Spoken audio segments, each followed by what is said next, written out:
Beyond the old farm machinery and a rearing horse statue off of Freitas Basin Street, there's a whole lot of local history to be found.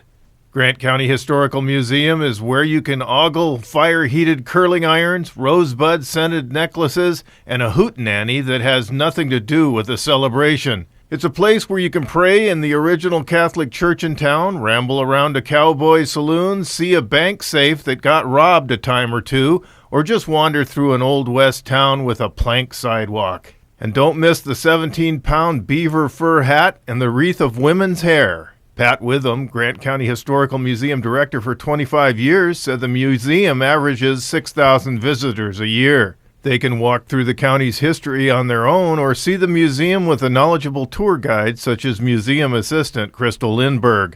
Well, I think most of it is just the history of the county, what it was in the late 1800s until the present day. Witham said the county has a rich history. Grant County started in 1909 when they broke away from Douglas County. And we had the centennial in 2009. And the centennial quilt is hanging on the wall. A lot of the homesteaders, Native Americans, and different cities. And we have certificates over there from all the cities that have actually were incorporated 100 years ago. Witham talked about her favorite exhibits. The dress shop and the millinery shop. It's nice to look at the old fashions. And they're very unique. And let's face it, women don't wear hats anymore, and there's some really awesome hats in there. Witham said she hopes others will find their favorite exhibit at the museum.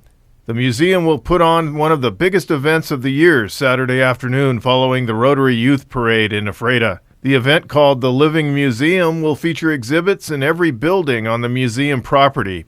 The American Legion will provide food with proceeds going to their veterans and children's related causes.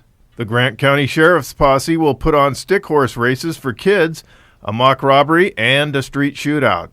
Square dancers and a wool spinner will also be featured. I'm Jeff Chu for iFiber One News.